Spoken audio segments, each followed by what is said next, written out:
ठीक है गुरुजी, आप मांग लो। तब गुरुजी ने कहा, सुदामा, कई चिट्ठियां मेरे यहाँ आई है मथुरा से, सुशीला शास्त्रार्थ का चैलेंज कर दी है। हम अगर चाहेंगे जीतने के लिए तो मेरी बेटी जैसी है, विवाह तो कर नहीं सकते। सुदामा, गुरु की एक इच्छा पूरी कर दो। क्या तुम शास्त्रार्थ में मथुरा पर विजयी होकर दिखा सकते हो? सुदामा ने सिर नीचे कर लिया, कृष्ण की तरफ एक नजर ऐसे देखा, कृष्ण भी ऐसे किए, फिर गुरुजी की तरफ देखा, बोले गुरुजी आपकी इच्छा पूरी करेंगे, लेकिन एक शर्त मेरी है। कृष्ण ने कहा, शर्त क्या लगाते हो? बोले तुम शांत रहो। गुरुजी ने कहा, शर्त बोलो। बोले गुरुजी बस केवल दिल से इतना सही बता दीजिए कि जो आपने मांगा है ये आप अपने मन से मांगे हो कि इसके कहने से मांगे हो, बस सही बोल दीजिए। अब कृष्ण दूर से इशारा कर रहे हैं, मेरा नाम मत लीजिएगा, मेरा नाम नहीं। अब गुरु चक्कर में पड़ गया। शांतिपर से कई बार पूछा, गुरुजी खुल के बोल दीजिए ना, आप जो बोलेंगे आपकी आज्ञा शिरोधारी होगी सुदामा को। सुदामा इतना भावुक था, गुरु को 1000 बार सोचना पड़ेगा।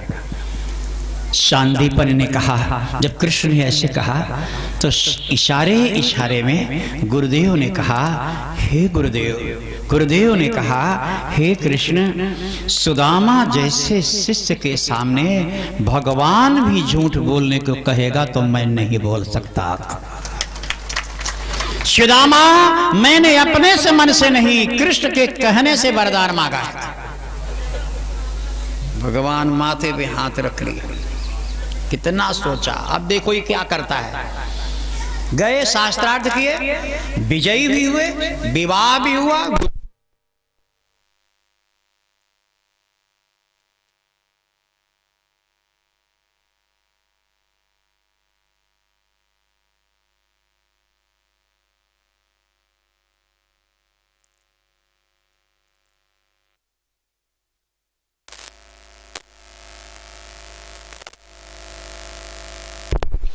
भगवान ने अपने तरीके से ठीक ही सोचा। अब मंडप में जब विवाह होने लगा, उस समय शर्त के अनुसार, विजय होने के अनुसार, तो उस समय भगवान कृष्ण खड़े और अपने पिता से कहते, पूज्य पिता संकल्प करिए, कन्यादान करिए। उस समय वसुदेव जी कहते, आधी संपदा में अपने पुत्र कृष्ण के मित्र के शुभ विवाह में कन्यादान पे अवसर पर सुदामा जी मंडप पे खड़े हो गए। बोले सुनिए, मैं कन्यादान के सिवा कोई भी वस्तु नहीं लूंगा, केवल कन्यादान। अब वसुदेव जी चले। कृष्ण ने कहा, मित्र ले लीजिए, श्रद्धा से दे रहे हैं ना। सुदामा ने कहा, मित्र अगर ऐसा ही करना था तो तुमने मित्र ही क्यों बनाया? जब इस गरीब के मित्र बनने में तुम्हें बेइज्जती लगती है तो तुमने मित्र ही क्यों बनाया?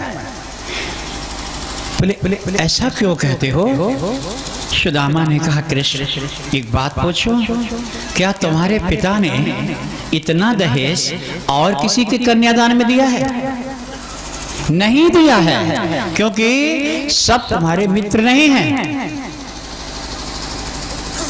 कृष्ण ने कहा, ए मित्र सुदामा, सावधान, यमुना की सौगंध खा करके कहता हूं, आज अगर तुमने मेरा दिया नहीं लिया तो सारी जिंदगी कौड़ी कौड़ी के लिए मर जाओगे, लेकिन मैं देने कभी नहीं आऊंगा। सोच लो। सुदामा ने कहा, तो यमुना की ही सौगंध खाकर कहता हूं मित्रवर, मर जाएगा मेरा परिवार, भूखों तड़प तड़प करके जिंदगी बिता दूंगा, लेकिन तुम्हारे दरवाजे एक कौड़ी कभी मांगने नहीं जाऊंगा। ये ब्राह्मण का वचन है। महाराज क्या से क्या होने लगा, मंडप पे दोनों मित्रों ने सौगंध खा लिया। एक ने कहा आज नहीं लोगे तो ये हो जाएगा, दूसरे ने कहा कि जीवन भर कभी नहीं लूंगा। लेकिन हाथी के दांत दिखाने के अलग, खाने के अलग।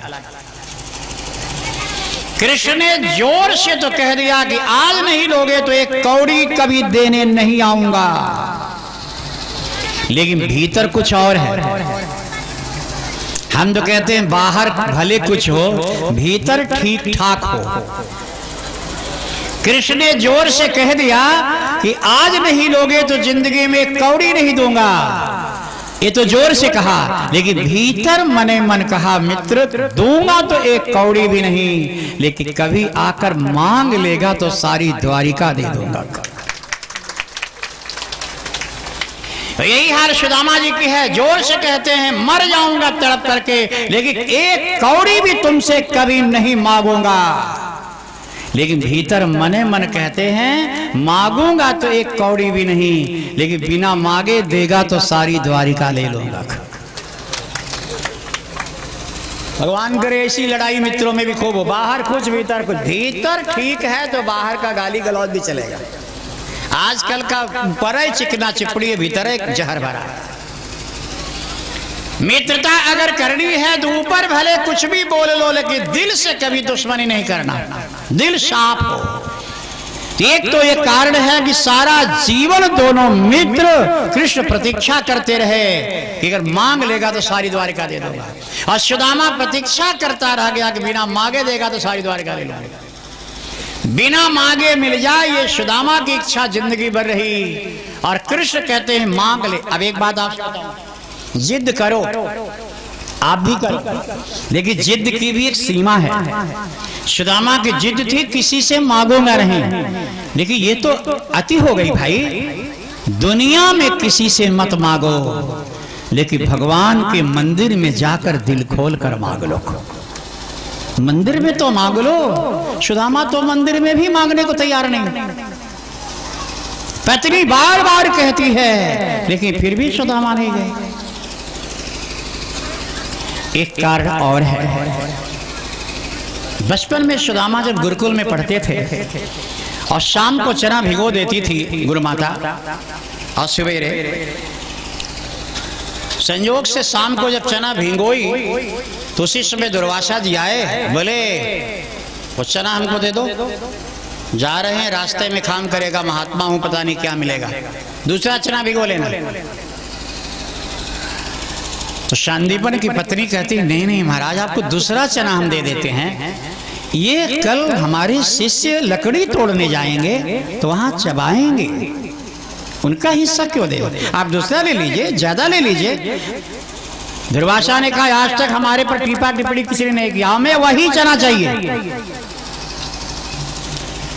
शांदीपन की पत्नी ने कहा तो हमारा विशेष यमराज है, हम ये चना नहीं देंगे।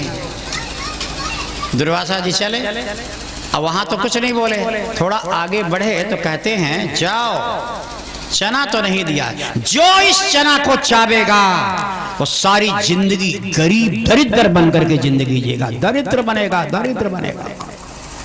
और वहां जहां सुदामा जी बोल रहे थे, पेड़ के बगल में चुपके से बैठा था सुदामा। दुर्वासा जी जब बोल रहे थे, दुर्वासा जी की वाणी सुनकर के कहा, वही सवेरे पोटली बांध करके, लोग कहते हैं सुदामा अकेले चना चाव गया, सुदामा क्यों नहीं दिया, सुदामा ने ठीक नहीं किया। सुदामा ने कई बार देना चाहा, अपना हिस्सा भी देना चाहा, लेकिन जब सुदामा ने पोटली खोली तो सुदामा ने कहा इसमें तो दरिद्र हो जाएगा जो खाएगा, अगर फेंक दे तो गुरु माता का दिया हुआ अपमान हो जाएगा, खा लें गरीब हो जाएंगे। मैं अपने मित्र को गरीब नहीं होने दूंगा, मैं अपने मित्र की गरीबी का हिस्सा भी अपने ही झेल लूंगा, अपने ही पाऊंगा, अपने ही। बताओ दुनिया में ऐसा मित्र कभी मिलेगा? तीसरा कारण है, सुदामा जी महाराज, आपको एक गौर करके यहां पर ठीक से समझ लीजिए, बता रहा हूं। जो ब्राह्मण चिट्ठी लेकर के रुक्मिणी का द्वारिका गया था, वो ब्राह्मण कोई और नहीं था, वो ब्राह्मण था सुदामा। सारे ग्रंथ का अवलोकन करके देखिए वो सुदामा था। और आप जानते हैं इस कथा का मतलब क्या है? सुदामा ने देखा शिशुपाल के साथ शादी हो रही है, चिट्ठी लेकर के सुदामा गया और कृष्ण से को लेकर के आया और शादी करवा दी। शादी करना तो बहाना है, रुक्मिणी माने लक्ष्मी।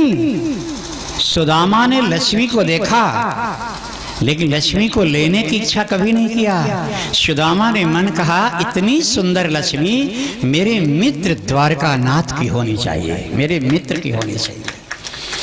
माने मित्र की गरीबी चना को भी स्वीकार कर लिया और इतनी सुंदर लक्ष्मी रुक्मिणी भी अपने मित्र को ले जाकर, माने जो अपने मित्र को इतनी बड़ी संपदा का मालिक बना दिया लेकिन वह एक कौड़ी भी कभी मांगा नहीं।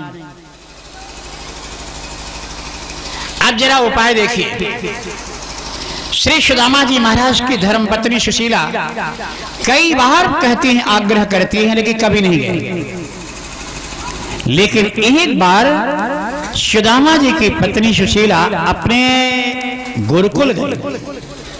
शांतिवन की पत्नी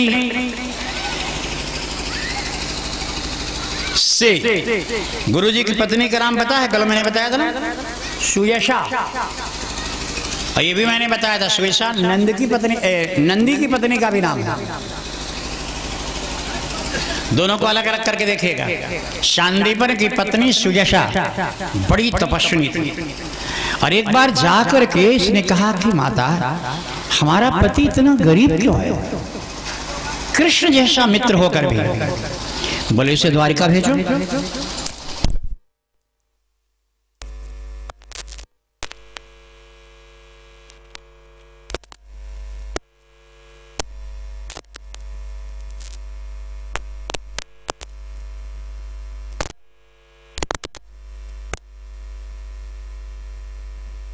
ध्यान दीजिएगा, गरीबी अगर दूर करनी है तो अमावस के दिन अंधेरा जब छा जाए, कलौ अमाम स्नपयेत प्रज्वलयेत पुनः पुनः। कलौ शब्दावली देखिएगा, कलौ अमाम, अमा माने अमावस्या, कलौ माने कलयुग। कलयुग में अमावस्या तिथि को सरसों के तेल का दीपक घर में जलाओ, पूरी तरह से सारे लाइट बंद कर दो, उजाला घर में केवल उसी दीपक का ही हो और पति पत्नी दोनों आकर के उसी दीपक को देखें और अपनी गरीबी को दूर करने के लिए प्रभु से प्रार्थना करें। 40 दिन के भीतर आपकी गरीबी दूर होगी, द्वारकानाथ का पदार्पण आपके घर में होगा। द्वारकाधीश का सत्य है। गुरुदेव की पत्नी ने कहा बेटा जाकर के काम करो, और सुदामा की पत्नी सुशीला आई और अब शब्द पर ध्यान देना है। कलौ अमाम स्नपनय प्रज्वलय, शब्द पर ध्यान दीजिए। कलौ, कलयुग में अमावस्या तिथि को दीपक जलाओ। प्रज्वलय, वह प्रज्वलन वो दीपक केवल उसी का होना चाहिए, बाकी सारी लाइट बंद करो। पति पत्नी, बेटा हो तो बेटों को, जिसकी गरीबी ज्यादा है आप गरीबी वहां पर निवेदन करो, लाओ लाओ देखो, वो लाओ ही सबसे बड़ा देवता है, उसी को देखो और लो गरीबी दूर करो। ये नियम है। लेकिन कलौ आमा, कलयुग, कलयुग कब आता है ये ध्यान देंगे। 24 घंटे के 4 हिस्सा करिए। सवेरे 3 बजे से लेकर के सवेरे 9 बजे तक ये 6 घंटा सतयुग है। नहीं, 24 घंटे के 4 हिस्सा करिए। तो पहला हिस्सा 3 बजे से लेकर 9 बजे तक ये सतयुग, सवेरे 9 बजे से लेकर के दोपहर 3 बजे तक ये 6 घंटा त्रेता है। दोपहर 3 से लेकर रात के 9 बजे तक ये द्वापर है, और रात के 9 बजे से लेकर के भोर के 3 बजे तक का ये समय कलयुग है। सतयुग में सत्य बोलो, त्रेता में कर्म करो, द्वापर में सामग्रियां अपने भोग की इकट्ठी करो, और कलयुग में कलौ केशव कीर्तना, कलयुग केवल। अब बताओ, कलयुग शुरू होता है रात के 9 बजे से सुबह 3 बजे तक, और उसी समय तुलसीदास जी कहते हैं कलयुग केवल नाम आधारा, और उसी समय लंबा खर्राटा लेता है व्यक्ति। अरे सवेरे अगर राम राम कहते हो तो सतयुग में बोल रहे हो, दोपहर करते हो ये त्रेता में बोल रहे हो, शाम को करते हो ये द्वापर में बोल रहे हो। असली कलयुग तो रात के 9 बजे से सवेरे 3 बजे तक, ये 6 घंटा है। जितने पाप होते हैं इसी कलयुग में होता है। चोर चोरी की योजना बनाएगा, पापी पाप करने की योजना, सारा कुकर उसी में होता है। कलयुग में आप राम नाम कहो ना, 9 बजे से बैठ कर 3 बजे तक, आप करो नहीं करो ये आपकी बात चले। कि यहां जो कहा गया है कि कलौ अमाम स्नापयेत् प्रज्वलनम, कलयुग में अमावस्या में, तो कलयुग माने 9 बजे रात के बाद आप दीपक जलाइए, सारी लाइट बंद, और उस समय आप अमावस्या तिथि को पति पत्नी बैठो, बच्चे बैठो, जो गरीबी का हो लव को देखो, और उसी लव को देख करके कहो मैं इतना अभागा हूं, इतनी गरीबी मेरे जिंदगी में, हे भगवान मेरे पाप को क्षमा कर दो।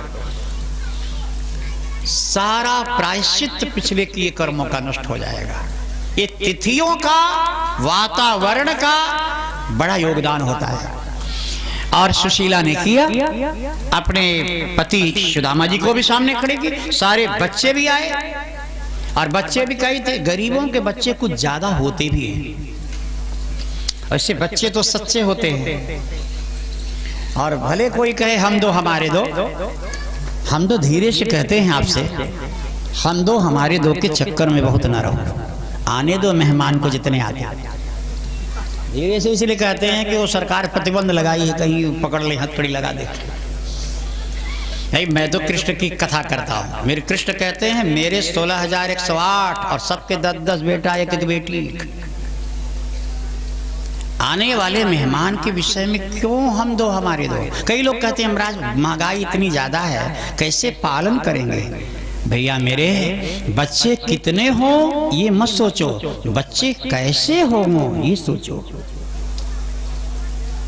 बच्चे कैसे हो, बच्चे विवेकानंद जैसे हो, रामकृष्ण परमहंस जैसे हो।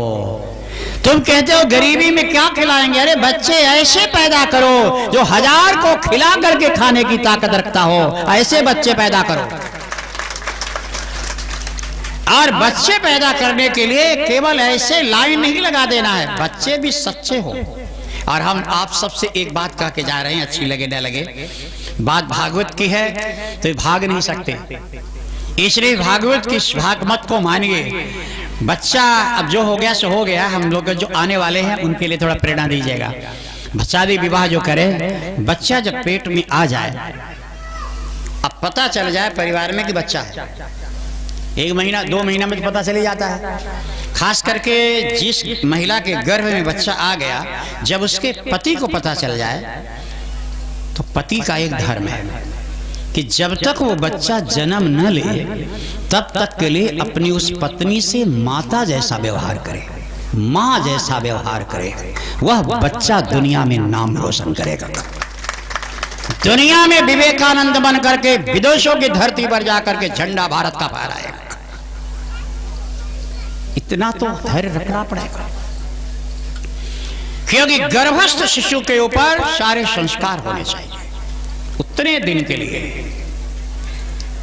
ऐसे अगर बच्चे हों तब तो कभी कितने भी हो जाएं, चिंता नहीं करो, कूड़े में भी रहेंगे, श्रीमान बन करके निकलेंगे। लेकिन हाँ, अब ऐसे जैसे तैसे, अब बच्चा पैदा ही कौन करता है आजकल मेरे भाई। अब आजकल तो बच्चे अपने आप ही पैदा होते हैं, आजकल कोई पैदा नहीं करता।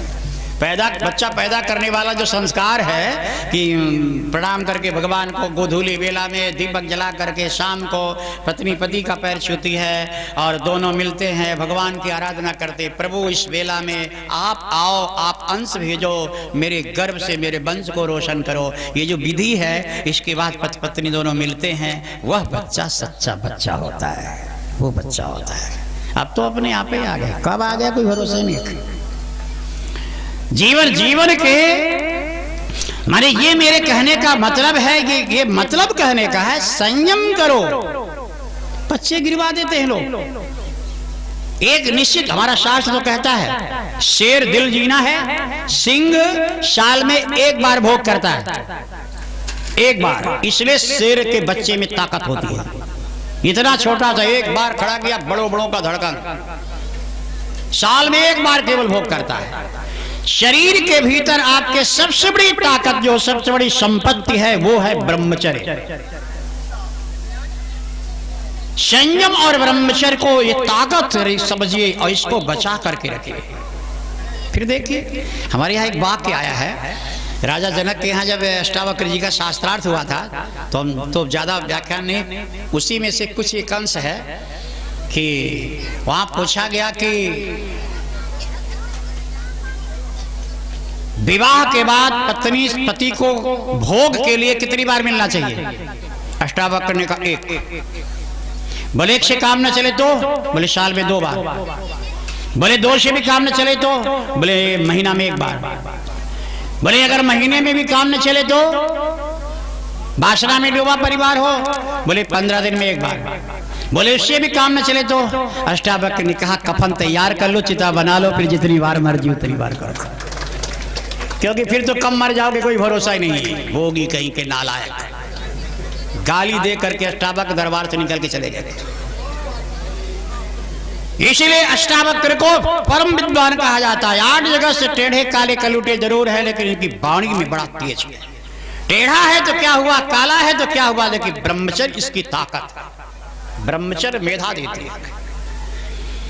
आज यही सारे उपदेश देने के लिए हम ये सुदामा जी महाराज की कड़ी को जोड़ रहे हैं। ये सुदामा की पोटली चावल, यह तो आप जानिए, सीखिए ही, लेकिन साथ साथ ये भी जानिए कि जब दीपक के सामने पूरा परिवार हुआ तो उस समय सुशीला सुदामा से कहती हैं कि ये दीपक जल रहा है। बोले देख रहा हूं। बोले स्वामी अब जरा देखिएगा गरीबी कैसे दूर होती है एक झटके में। सुशीला ने कहा स्वामी ये जो बत्ती जल रही है ना, ये तेल इतना ही है। बोले हाँ यार कोई बात नहीं। बोले थोड़ी देर में बुझ जाएगा,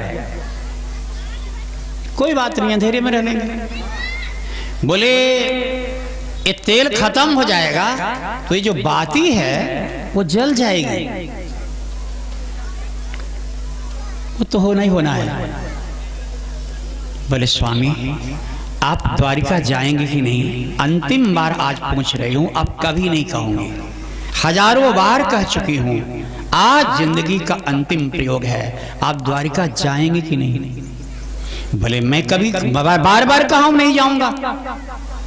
बोले ठीक है स्वामी ये दीपक बुझने वाला है, अब बाती जल जाएगी। स्वामी तेल के बिना बाती नहीं जलती ना? बोले नहीं। बोले अन्न के बिना बच्चे जिंदा नहीं रहेंगे ना? 21 दिन के भूखे मेरे बच्चे हैं, 21 दिन से चूल्हा नहीं जला है। स्वामी जैसे तेल के खत्म हो जाने से बाती जल जाएगी, इसी प्रकार अन्न न मिलने से मेरे बच्चे भी सांस तोड़ देंगे, मर जाएंगे। जो इतना शब्द कहा सुदामा ने तुरंत उसके मुंह पे हाथ रख दिया। ना अब ऐसा मत बोलना, हम द्वारिका जाएंगे, जाएंगे, अपने बच्चों के लिए जाएंगे, अपना हट छोड़ेंगे। अब मित्र के सामने मैं अपना हट छोड़ूंगा। सुशीला कल सवेरे तैयारी करो, हम जाएंगे। सुशीला ने उस दीपक को प्रणाम किया। बारे मेरी गुरु माता, हे दुनिया वालों, मेरा पति तो अब जाने को तैयार हो गया। मुझे लगता है अब गरीबी दूर होगी। दुनिया के गरीबी जीने वालों, तुम भी अमावस्या में ऐसे ही दीपक जलाकर अपना रोना रोना, सब ठीक हो जाएगा। सवेरा हुआ, सुदामा जी चले, 4 मुट्ठी चावल लिया, 4 मुट्ठी चावल? सच में अगर पूछो तो सुशीला ने कहा, शब्द क्या कहा इस पर निश्चित करिए चावल कैसा था। सुशीला ने कहा, टूटे फूटे हैं। जिंदगी में आज तक हमने 4 प्रकार का काम किया है, धर्म, अर्थ, काम, मोक्ष। धर्म के लिए कुछ काम किया है, अर्थ के लिए कुछ काम किया है, कामनाओं के लिए कुछ काम किया है और मोक्ष के लिए कुछ काम किया है। ये चारों प्रकार का कर्म जो आज तक मैंने किया है, यही सारे कर्म 4 मुट्ठी चावल बना करके पोटली में बांधकर ले जाओ, द्वारका को दे दो। मारे सर्वस्वात्म निवेदनम, ले जाओ। कई लोग कहते हैं कि पड़ोस से जाकर के चावल ले आओ, ये भी कथा आती है। लेकिन एक बात कभी आप सोचते होंगे कि सुदामा जैसा इतना सुंदर भक्त और 21 दिन तक घर में चूल्हा नहीं जला, उस गांव के लोग कैसे होंगे? मैं तो उन लोगों को ठीक नहीं कहूंगा। सुदामा जैसा भक्त भगवान का 21 दिन चूल्हा न जले। लेकिन इसमें भी कोई राज है। इतने दिनों तक तो सुदामा का चूल्हा जला, आखिर 21 दिन क्यों नहीं जला?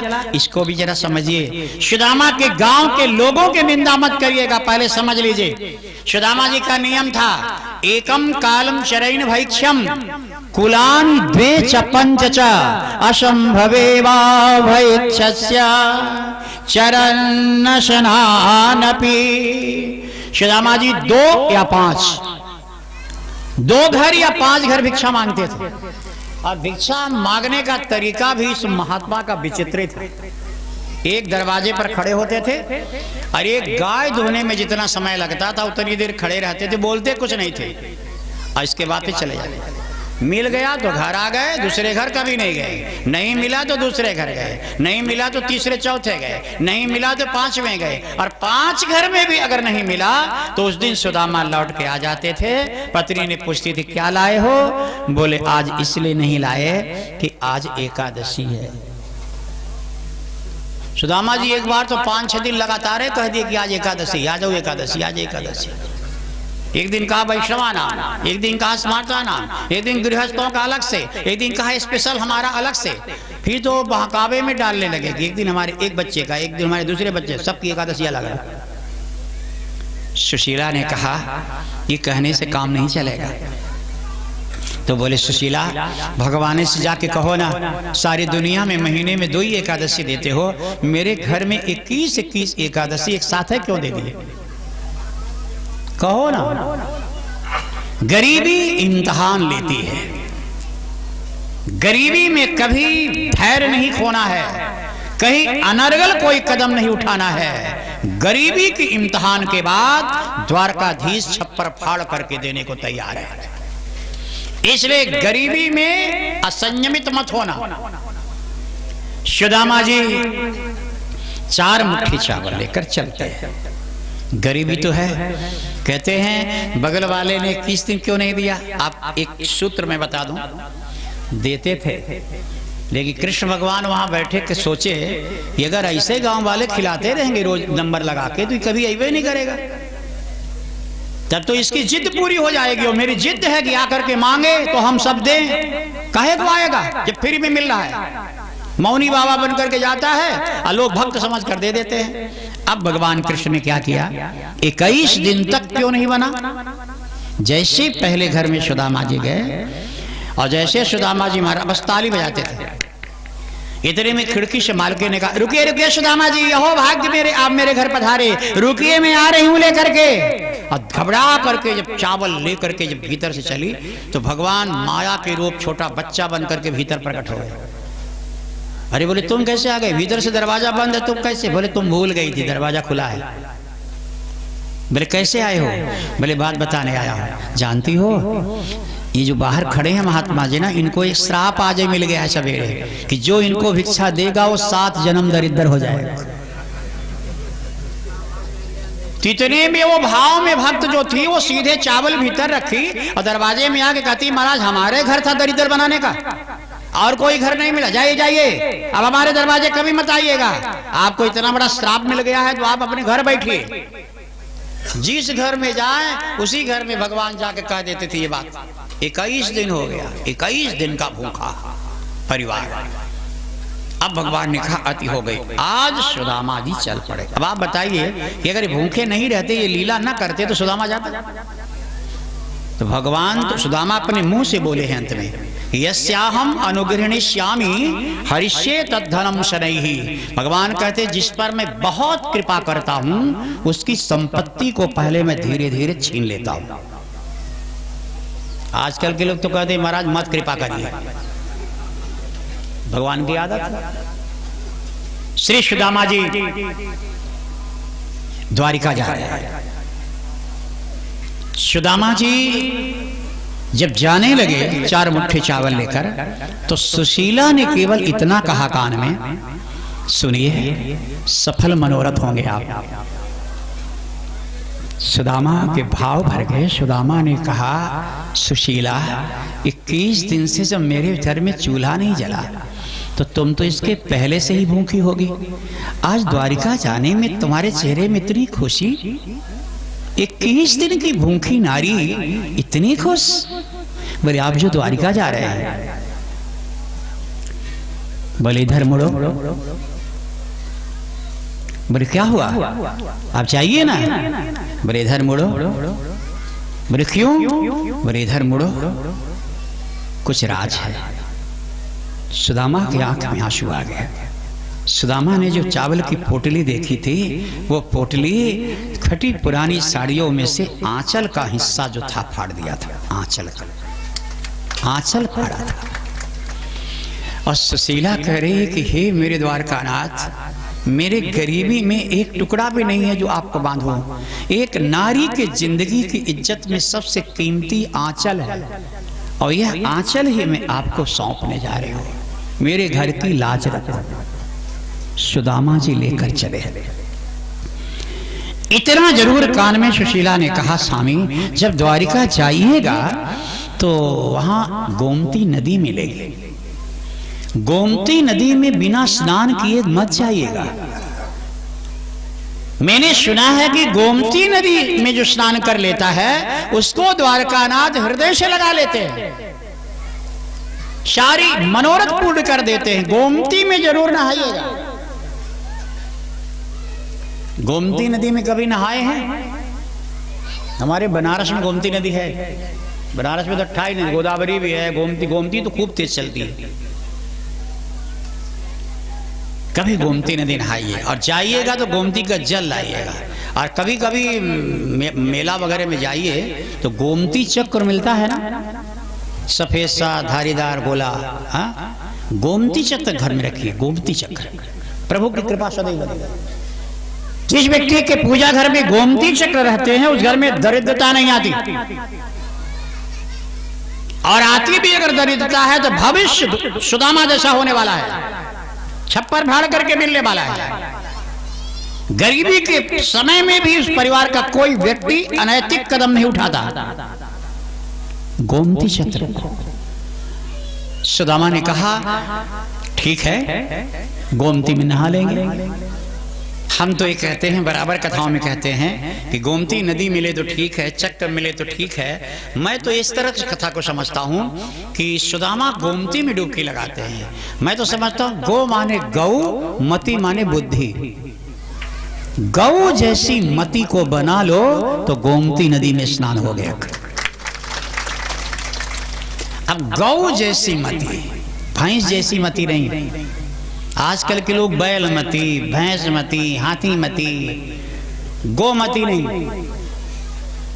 जब भी पूजा पाठ में जाइए, अच्छे कर्मों में जाइए तो गौ जैसी मति बना करके जाइए। सुदामा गोमती नदी में स्नान करके द्वारिका गया, इसलिए सुदामा का मनोरथ पूर्ण होता है। कथा को संक्षिप्त थोड़ा करते हैं क्योंकि धीरे धीरे 2:45 बज रहा। नहीं, आपको कथा को जल्दी समझना पड़ेगा। अब जल्दी समझना पड़ेगा क्योंकि 3 बजे कथा का विसर्जन होना है, फिर हवन आदि भी होंगे, और 10 बजे गाड़ी भी झांसी से बुंदेलखंड, और चाह करके भी नहीं रुक सकते क्योंकि फिर अगला स्टेशन। मजबूरी है, जरूरी भी है। इसलिए प्रभु की कृपा को स्वीकार करना पड़ता है। आप जरा देखिए, सुदामा जी द्वारिका पहुंच गए। सुदामा जी को किसी ने रोका टोका नहीं। मैं आपको सत्य बताऊं, जो एक गाना में भजन में लोग कहते हैं कहां जाता है, अरे द्वारपालों, कहीं भी मेरे ग्रंथों में नहीं लिखा है कि सुदामा को किसी द्वारपाल ने रोका है। पूरी भागवत पढ़ लीजिए आप। सुदामा जी 3 ड्योढ़िया पार करके भीतर चले गए, कोई रोकने वाला नहीं मिला। श्लोक लिखा है कि त्रीणि गुलमान्यतीताया तिस्रः कक्षास्य जग्गिरे। 3 ड्योढ़िया पार करके भीतर गए और भगवान कृष्ण हृदय लगा करके दिव्य आसन पर बैठा कर चरण धोया, चरणोदक लिया, सर्वत्र छिड़काव किया, 56 भोग बने। 56 भोग बनने के बाद सुदामा जी 16 दिन तक द्वारिका में रहे। नियमता तो 16 दिन का उपदेश बड़ा लंबा है, लेकिन मैं सुदामा जी के कुछ वाक्य आपके सामने यहां पर बता रहा हूं। श्री सुदामा जी महाराज ने कहा, रोज करो तो अच्छी बात है, महीना में करो तो और अच्छी बात है, लेकिन वर्ष साल में एक दिन वर्ष में कब? वर्ष में एक त्योहार ऐसा आता है, कार्तिकेय भगवान का जन्म।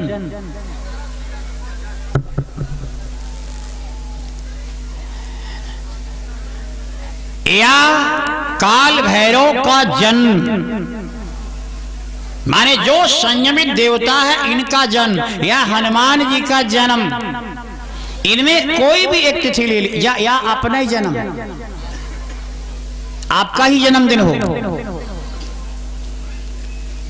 सुदामा जी का पहला उपदेश द्वारिका में है, साष्टांग प्रणाम करो अपने भगवान को। साष्टांग प्रणाम थोड़ा कठिन है। 8 चीजें धरती से सट जाए। कौन कौन है? उरसा शिरसा दृष्ट्वा मनसा वचसा तथा पदभ्याम कराभ्याम जानुभ्याम प्रणामो अष्टांग उच्यते। अष्टांग प्रणाम है।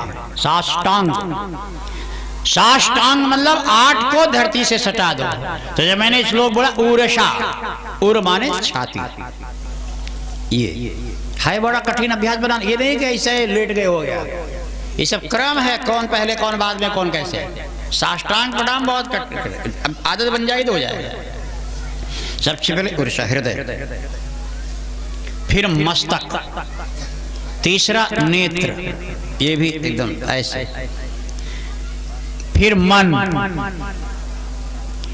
5वां जिह्वा, ओंठ, माने ओंठ में इतना सटा दो, बाहर नहीं निकालना जीभ को, ये दोनों ओंठों के बीच में एकदम वैसे लपलपाती हो। और पैर, जंघा और हाथ, पंजा, 8 को मैंने कहा। सुदामा जी महाराज ने पहला उपदेश द्वारिका में दिया कि उरसा शिरसा दृष्ट्वा मनसा वचसा तथा पदभ्याम कराभ्याम जानुभ्याम प्रणामोष्टांग उच्यते। द्वारिका को पहला उपदेश मिला। दूसरा उपदेश देते हैं, 3 जगह पर संतोष करो। 3 चीजों में संतोष कभी ना करो। कौन कौन चीजों में संतोष करना है? संतोष त्रिषु कर्तव्यः स्वदारे भोजने धने। 3 चीजों में हमेशा संतोष करना है। स्वदारे, अपनी पत्नी, काली हो कलुटी, मृग नैनी हो या एक आंख वाली, मेरी पत्नी से सुंदर दुनिया की कोई अप्सरा भी नहीं हो सकती। उसमें संतोष करो। इस जन्म में तो करो ही, आगे के लिए जो होगा सो देखा जाएगा। सुदामा जी का उपदेश है, ध्यान दीजिएगा। दूसरा उपदेश, 3 चीजों में कभी भी संतुष्ट रहना। पहला पत्नी, दूसरा भोजन, जो अपने घर का रूखा सूखा हो।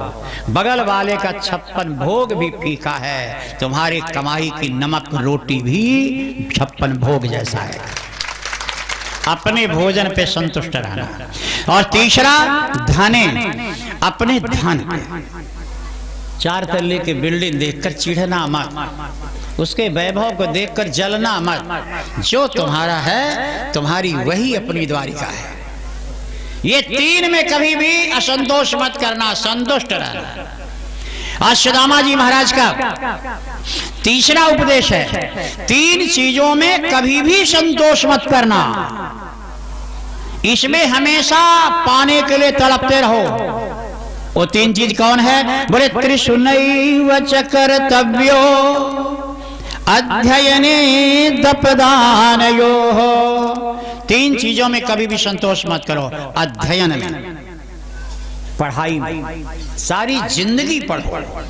नौकरी चाकरी लग गई हो तो धार्मिक किताबें पढ़ो, रिटायर हो गए हो तो और धार्मिक किताबें पढ़ो। सारी जिंदगी पढ़ो, थोड़ा ही पढ़ो, 10 ही मिनट पढ़ो। पढ़ाई से संतुष्ट कभी ना हो। और दूसरा जप, जप करने से संतोष कभी ना हो। 1 माला के लिए बैठे हो तो ये मत सोचो जल्दी खत्म हो, जल्दी मन करे 2 माला। और तीसरा दान, दान देने से कभी भी संतुष्ट मत होना, कितना दे दें। सुदामा जी महाराज ने चौथा उपदेश दिया, यदि इच्छसि परमाम मैत्रीम, यदि चाहते हो कि दुनिया की सबसे बड़ी दोस्ती मिसाल बन करके रह जाए तो त्रीणि तत्र विवर्जये, 3 चीजें हमेशा वर्जित है दोस्ती में।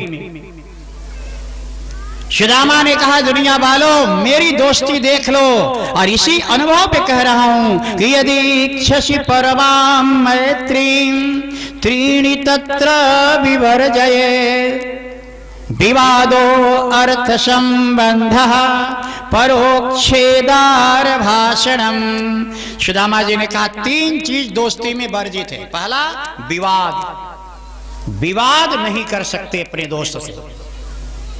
दूसरा अर्थ संबंध, पैसे का लेन देन, कितनी भी गरीबी आ जाए जिंदगी में लेकिन पैसे का लेन देन दोस्ती में कभी मत करना। और तीसरा अपने मित्र की अनुपस्थिति में मित्र की पत्नी से अकेले में बात करना मना है। ये दोस्ती 3 में से टूटती है, या तो विवाद से, या लेन देन से, या उसकी बीवी पत्नी से एकांत में अकेले अकेले बात कर।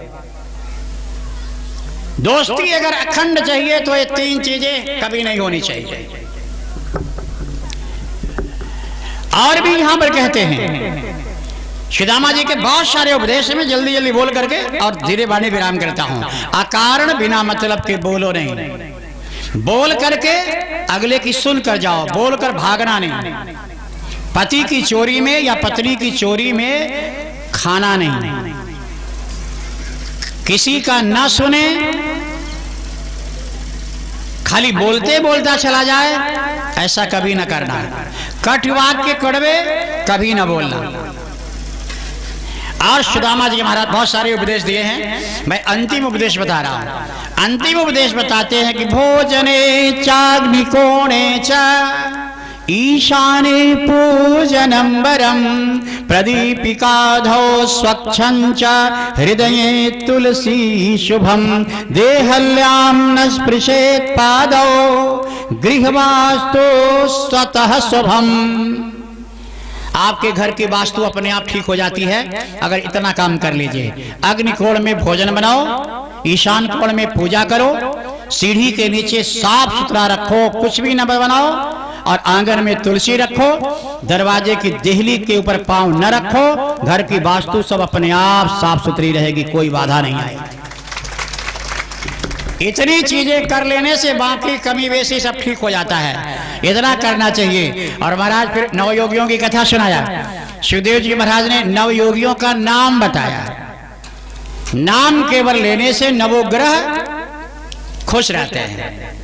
किसी भी ग्रह से आप पीड़ित अगर हैं तो 9 ग्रहों को कंट्रोल में रखने वाला चुम्बक ये 9 योगी। पहले योगी का नाम सूर्य देवता को प्रसन्न चित्त रखने वाले एक योगी है कवि। अगर संस्कृत नहीं आता है तो हिंदी में बोल दो कवि नमः।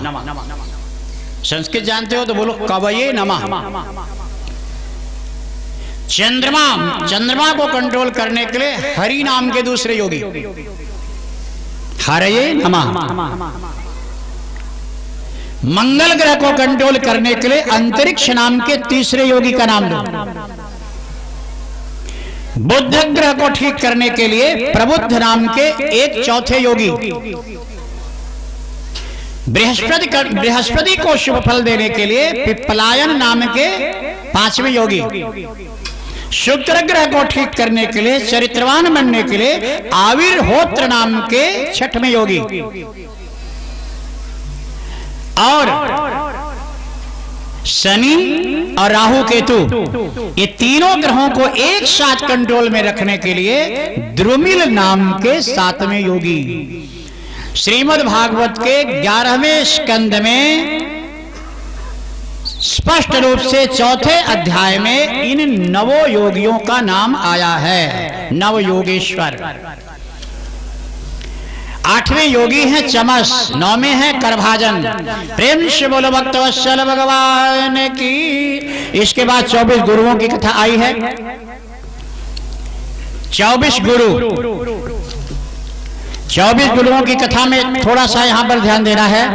कथा की परिणति होने जा रही है। अब समापन का धीरे धीरे समय है।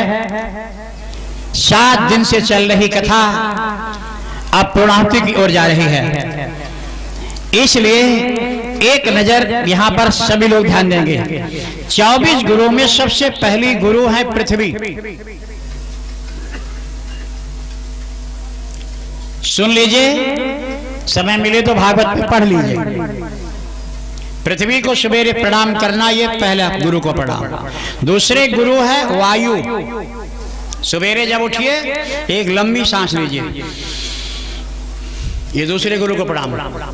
तीसरे गुरु है आकाश। स्नान करने के बाद थोड़ा सा सर उठा के नाक ऊपर करके या नाक की तरफ देखिए ऐसे, ये तीसरे गुरु को प्रणाम। चौथे गुरु है जल। जब भी स्नान करिए तो जल को पहले ऊपर सर पे छिड़क लीजिए, इसके बाद घुटने के नीचे डालिए आप जल, फिर सर पे डालिए। जल देवता प्रसन्न रहेंगे। नहाने का यही नियम भी है। 5वें गुरु है अग्नि। परिवार है, घर है, गृहस्थी है, आहुति हवन घर में जरूर होना चाहिए। 6वें गुरु है चंद्रमा। पूर्णिमा के दिन अखंड मंडल पे चंद्रमा को देख करके दूध का अर्घ देना चाहिए। 7वें गुरु है सूर्य भगवान। सूर्य अर्घ नित्य दीजिए। 8वें गुरु बनाया कबूतर नाम के पक्षी को। जीवन में याद रखिए, बड़ी से बड़ी घटनाएं संभावित टल जाती हैं अगर कबूतर को दाना खिलाया जाए। 9वां गुरु अजगर।